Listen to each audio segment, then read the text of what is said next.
মন্তেশ্বরে প্রচারে ঝড় তুলেছেন তৃণমূল কংগ্রেসের প্রার্থী সিদ্দিকুল্লাহ চৌধুরী। বিধানসভা নির্বাচনের দিন যত এগিয়ে আসছে, বিভিন্ন রাজনৈতিক দল তাদের প্রার্থীদের নিয়ে ভোট প্রচার চালিয়ে যাচ্ছে তুঙ্গে। সেই সঙ্গে সোমবার বিকালে মন্তেশ্বর বিধানসভা 260 কেন্দ্রে তৃণমূল কংগ্রেস প্রার্থী সিদ্দিকুল্লাহ চৌধুরী মন্তেশ্বর বিধানসভার অধীনে মেমারি 2 নম্বর ব্লকে বরপ্রশাসন 2 নম্বর অঞ্চলে বিভিন্ন গ্রামে র্যালির মাধ্যমে প্রচার করলেন।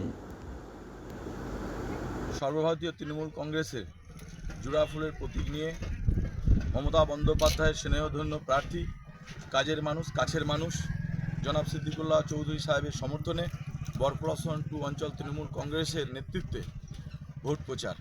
কোন জায়গা থেকে শুরু হয়েছে এবং কোন জায়গা? সকালে আমরা করুরি গ্রাম থেকে শুরু করেছি। করুরি হয়ে কাঁটাবাড়ি, কাঁটাবাড়ি থেকে উদয়নালা পার হয়ে বারোয়ারি হয়ে ডিহিপলাসন হয়ে আমাদের বরপ্রশাসন মির্জাপুর গিয়ে এই র্যালি শেষ হবে। পরবর্তী প্রোগ্রাম কি আছে? এখন মধ্যাহ্ন ভোজন, এরপর 4টে থেকে আবার শুরু হবে এবং একটা স্ট্রিট কর্নার হবে।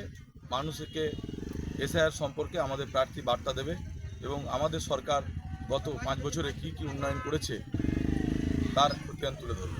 কোন জায়গায় মিছিলটি সমাপ্তি হবে? মির্জাপুর আস্তানা। কে কে উপস্থিত রয়েছেন আপনাদের মধ্যে? উপস্থিত আছে আমাদের ব্লক তৃণমূল কংগ্রেসের সহ সভাপতি গোলাম আকবর চৌধুরী, প্রধান উপপ্রধান থেকে শুরু করে সকল বুথের সভাপতিরা, অঞ্চল নেতৃত্ব, ব্লক নেতৃত্ব সকলেই আছে। কেমন মানুষের সাড়া পাচ্ছেন এই র্যালিতে? ব্যাপক ব্যাপক। এই এসআইআর যেন তৃণমূল কংগ্রেসের জন্য আশীর্বাদ হয়ে দাঁড়িয়েছে। মানুষ জোটবদ্ধ হচ্ছে গ্রামে গ্রামে।